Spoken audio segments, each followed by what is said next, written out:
खुलुमबाय बे समाव बडलेण्ड इंखं टेलिभिजननि स्टुडिय'आव आं मिथिका नार्जारी दिनै मोनाबिलिनि गाहाय रादाबफ्राव दङ।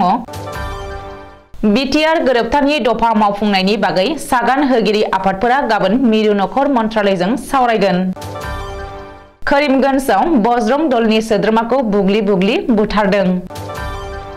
देंखोगिरि महेन्द्र हाजरिकाया लामा जाब्रबथायाव जोखोम जादों। भबा हाग्रा ओनसोलाव आयेन बेरेखायै दखल खालामनाय 500निबो बांसिन नखरखौ गाबोन इभिक्सन खालामगोन।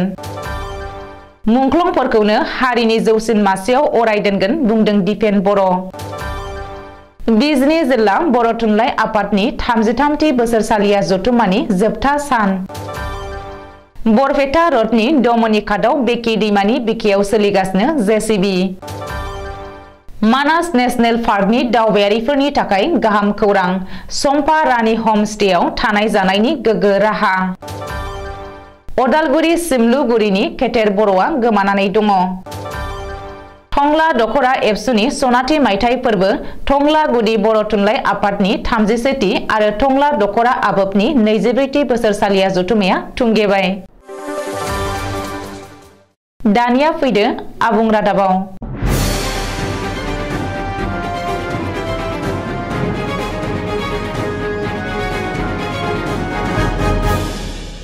बिटिआर गोरोबथानि दफाफोर मावफुंनायखौ लानानै गोरोबथायाव सागान होगिरि आफादफोरा गाबोन 10 जानुवारि मंगलबार खालि मिरु नखर मन्त्रालयजों सावरायगोन। बिटिसिनि गाहाय प्रमद बर'नि दैदेननायाव बिटिआर गोरोबथायाव सागान होग्रा आफादफोरनि सा 18 सोद्रोमाफ्रा गाबोन मिरु नखर मन्त्रालयजों बिटिआर गोरोबथानि दफाफोर मावफुंनायनि बागै सावरायगोन। मख'नो गोनांदि प्रमद बर'नि दैदेननायाव सागान होगिरि आफादफोरनि दैदेनगिरिफोरा गाबोन फुंनि 11 रिंगायाव गोदान दिल्ली नर्थ ब्लकनि कटा नं 119 आव मिरु नखर मन्त्रालयजों बिटिआर गोरोबथानि दफा मावफुंनायनि बागै सावरायगोन होननानै बिटिसिनि प्रिन्सिपाल सेक्रेटारिया नटिफिकेशन जारि खालामनानै फोरमायदों।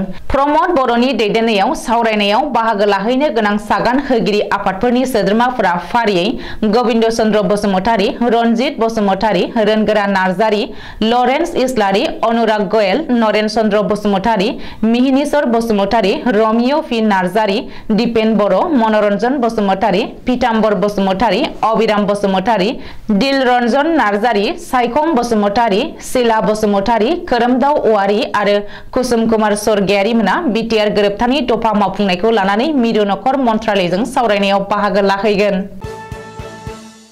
मोनसे बुथारनाय जाथाया सोमावग्लुंदों करीमगंजआव सासे लाइमोनखौ बुग्लि जिउ फोजोबनायनि अजद सिखांदों। रबिबार खालि जादों बे गिख्रंथाव बुथारनाय जाथाया। जिउ गोमानाय लाइमोनखौ बजरंग दलनि सोद्रोमा मानसम्पु खैरी होननानै सिनायथिनो हादों। रिपर्ट बायदिब्ला मानसम्पु खैरीया ट्रेनिंनिफ्राय फैफिनबाय थानाय समावनो बे हिंसा आरो बुथारनाय जाथाया जायो। मानसम्पु खैरीखौ सेलिमुद्दीन मुंनि सासे सुबुङा गाग्लोबो आरो बुग्लि जिउ फोजोबो। बे बुथारनाय जाथाया ओनसोलाव दुंहाव थासारि सोमजिहोदों। बबेखानि बे बुथारनाय जाथायनि उनावनो खुद्रिखांनाय जायगानि सुबुंफोरा पुलिस थानाखौ घेराव खालामनानै सेलिमुद्दीनखौ थाबैनो हमनानै गोख्रों साजा होनो आरो मानसम्पु खैरीनो थार बिजिरनाय होनो दाबि खालामो होननानै खौरां मोनो। बे जाथायखौ लोब्बा लानानै पुलिसआ सासे सुबुंखौ हमबाय आरो जाथायनि सायाव नायबिजिरनो जागायबायब्लाबो मा जाहोननि थाखाय बे बुथारनाय जाथाया जालांखो बेनि बागै दासिमबो सोराङाव फैयाखै। मुंदांखा असमिया देंखोगिरि आरो शिल्पी महेन्द्र हाजरिकाया मोनसे हरखाब लामा जाब्रबथायाव जोखोम जादों। थांनाय हराव शिबसागराव जादों बे हरखाब जाब्रबथाया। मिथिनो हानाय बायदिब्ला थांनाय हराव जयसागरनिफ्राय शिबसागर फारसे गावनि गारिजों फैबाय थानाय समावनो दिखौ दालांनि साखाथियाव महेन्द्र हाजरिकानि गारिया लामा सेरनि फांसे दंफाङाव सौग्रावो। गारिखौ सामलायनो हायैयाव लामा सेरनि दंफाङाव सौग्रावदों महेन्द्र हाजरिकानि गारिया। बे जाब्रबथायाव महेन्द्र हाजरिकानि खर'आव आरो आखायाव जोखोम जायो। नाथाय जायगानि सुबुंफोरनि मददाव देंखोगिरि महेन्द्र हाजरिकाखौ बोखांनानै गोख्रैनो शिबसागरनि सिभिल हस्पिटालाव दैथायहरनाय जायो।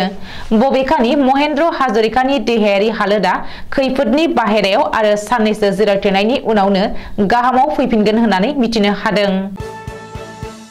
लखिमपुर जिल्लानि बेन्दोंआव थानाय भबा हाग्रा ओनसोलाव जिल्ला खुंथाया गाबोन इभिक्सन खालामगोन। गिबि मन्त्रि डक्टर हिमन्त बिश्व शर्मानि बिथोन बायदियै भबा रिजार्भ फरेस्टआव आयेन बेरेखायै दखल खालामनाय 500निबो बांसिन नखरफोरखौ गाबोन इभिक्सन खालामगोन होननानै लखिमपुर जिल्ला खुंथाया सुलुङाव फोरमायदों। भबा रिजार्भ फरेस्टनि 5 स्कुवेर किल'मिटार गुवार हायाव बे इभिक्सनखौ खालामगोन।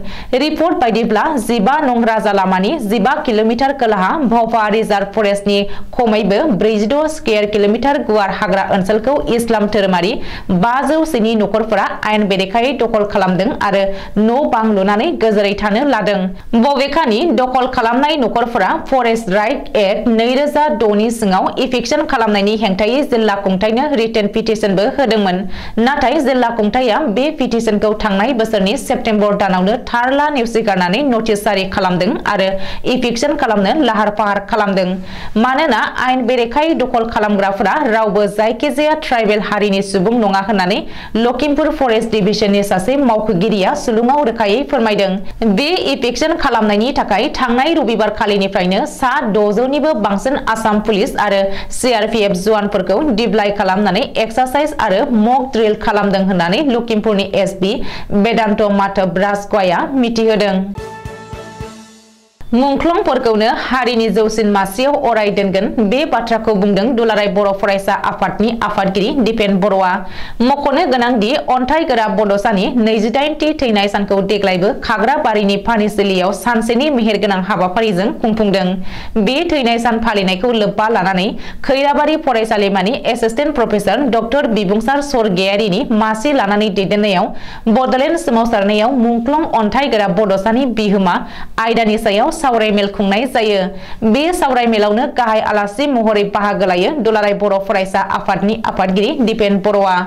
दिपेन बर'आ गाहाय आलासि महरै बाहागो लानानै बुंथियो दि मुंख्लंफोरा जोंखौ थांनानै थानो गासैबो बिथिङावनो अराय थुलुंगा होयो आरो बर' हारिनि सिनायथि थामोनथा आरो रैखाथिनि थाखाय सोमावसारनायाव हारियाव गोबां मुंख्लं जालांबाय होननानै दुखु फोरमायनानै मुंख्लंफोरखौनो हारिनि जौसिन मासियाव अराय दोनगोन होननानै दिपेन बर'आ गावनि बिबुंथियाव बुंथियो। चिरां जिल्लानि आमटेका पुर्णिमा फोथाराव जावलिया देवान प्राइमारि थुनलाइ आफादनि बानजायनायाव समबारखालि बिजनी जिल्ला बर' थुनलाइ आफादनि 33थि बोसोरसालिया जथुम्माया नैथि सान साननैनि हाबाफारिजों जालांनाय बे हाबाफारिनि नैथि सानाव गिबियाव फुंनि 8:30 रिंगायाव थुनलाइ आफादनि फिरफिलाखौ बिजनी जिल्ला बर' थुनलाइ आफादनि गागि आफादगिरि डक्टर गोगोम ब्रह्म कछारिया बिरहोयो। बे खाबुआवनो आफादगिरिनि बिबुंथियाव बुंथिदों दि आथिखालाव बर' थुनलाइ आफादनि मावलांनायफोरा गायसनजेननायनिफ्रायनो खोलोब खोलोब एबा फारि फारियै बर' राव आरो थुनलाइखौ जौगाहोनायनि थाखायनो खामानि मावलांगासिनो दङ। नैथि सानखालि नैथि हाबाफारियाव मुंख्लंफोरनो बिबार बावनाय हाबाफारिखौ बिजनी जिल्ला बर' थुनलाइ आफादनि लेङाइ आफादगिरि नागेश्वर गयारिया बावजेनो। गावनि बिबुंथियाव नागेश्वर गयारिया बर' रावनि एबा बर' थुनलाइनि थाखाय सा 16 जोहोलावफोरा माबोरै गावसोरनि आगोमा जिउखौ बावसोमदोंमोन बेनि सोमोन्दै बुंथिलाङो। थामथि हाबाफारि बायदियै नैथि सानखालि गोदान सोलोंथाइ खान्थिनि आयदाखौ लानानै मोनसे सावरायमेल खुंनाय जायो। बे सावरायमेलखौ 16 नंनि सिमा बियाबनि बारग' EM आरो आथिखालनि MCLA जेम्स बसुमतारिया बेखेवनानै होयो। गागि लिरगिरि रुपनाथ हाज'वारिनि मासि दैदेननायाव बे सावरायमेलाव सोलोंथाइगिरि कृष्ण गपाल बसुमतारिया फुंखा सुबुं महरै गोदान सोलोंथाइ खान्थिनि सोमोन्दै बुंथिलाङो। बेलासिनि 2 रिंगायाव गेवलां मेल खुंनाय जायो। बे खाबुआवनो बिजनी जिल्ला बर' थुनलाइ आफादनि खुगा लाइसि बागदुवारनि थान्दैखौ बेखेवनाय जायो। बिटिसिनि मावफुं सोद्रोमा रनजित कुमार बसुमतारिया थिखा जानाय बुंथिगिरि महरै बाहागो लायो। गाहाय आलासि महरै बर' थुनलाइ आफादनि लेङाइ आफादगिरि सीताराम बसुमतारिया बाहागो लायो आरो सिडली समष्टिनि MLA जयन्त बसुमतारी, बिजनी जिल्ला UPPL दोलोनि आफादगिरि पनिन बर', बिजनी बियाब आबोब, निसिमा बियाब आबोब आरो जायगानि गोबां सोलोंथाइगिरि बिथांमोना बे गेवलां मेलाव बाहागो लायो। दमनि कादाव बिकि दैमानि बिकियाव सोलिगासिनो थानाय जेसीबीआ सोरनि दैदेननाय हाग्रा बिफानखौ मेनेज खालामनानै बिकि दैमानि बिकियाव सोलिगासिनो गिख्रंथाव जावखांनाय सान हर गोबां डाम्पार ट्रेक्टरफोरा आयेन बेरेखायै सोलिगासिनो दङ बिकि दैमानि बिखायाव बिकि दैमानि खाथिनि रायजोफोरा गिखांनाय मोनदों गोबां बिबांनि बरपेटा रोड आन्चलिक हाग्रा बिफाननि बेन्दोंआव थानाय दमनि कादाव बेबायदि आयेन बेरेखायै जावखांनाय खामानिया सोलिगासिनो बिकि दैमानि दमनिकाटनि बिखायाव बेबायदिनो सोलिदों बुलडोजारनि खुंथाय बेराफारसेथिं दैमानिफ्राय मेसिन बाहायनानै हा जावखांनायाव हेंथा होआजासे मावगासिनो बरपेटानि जिल्ला बेंगिरिया थांनाय 15 डिसेम्बरनिफ्राय बरपेटा जिल्लानि दैमा एबा दैमानि सेराव हा जावनायाव हेंथा होदोंमोन जिल्ला पुलिसा नाथाय बेनि उनावबो नायदो बे नुथायफोरखौ दायो सोंलु सिखांदों दि बहा थांखो बरपेटा रोड हाग्रा बिफाना सोरनि दैदेननायाव पुलिसनि हेंथा होनायखौबो नेवसिनानै सालायगासिनो बेफोर खामानिखौ बेसेबां रांजों बायजाखो बरपेटा रोड आरो रायजोनि हाग्रा बिफाना माहारियारि मानास हाग्रामानि बासबारि रेन्जनि साखाथियाव थानाय माद्रिजरा गामिनि सम्पा रानी गयारिनि सम्पा रानी हमस्टेयाव जानाय लोंनायजों लोगोसे थानायनिबो सुबिदा मोननो हागोन बे समाव माहारियारि मानास हाग्रामानि मिथिंगानि समायना महर नायनानै गोजोननाय मोनग्रा एबा दावबायनो मोजां मोनग्रा गासै दावबायारिफोरखौ माहारियारि मानास हाग्रामायाव दावबायफैयोब्ला आरो लोगोसे जानाय थानायनि सुबिदा नागिरबायोब्ला माद्रिजरा गामिनि सम्पा रानी हमस्टेयाव थाफैनो हागोन आरो थानायजों लोगोसे ब्रेकफास्टखौ लाफानानै गासै खथायाव 1800 आरो गुबुन गंसे गेदेर खथाखौ 2000 निफ्राय 2500 सिम लानाय जायो होननानै फोरमायदों बिगुमा सम्पा रानी गयारिया आरो फोरमायबावदों दि सम्पा रानी गयारिनि हमस्टेयाव बर'नि ओंख्रि मोनगोन जेरैहाय अनलाजों दाउ थालिर फस्लाजों बेदर सबायजों साम' नारजिजों अमा गोरान आरो अमा सावनाय लाफा मैगं बायदि बायदि बर'नि ट्रेडिशनेल ओंख्रिफोरखौ मोनगोन आरो लोगोसेनो बनफायारबो खालामनो हागोन होननानै फोरमायदों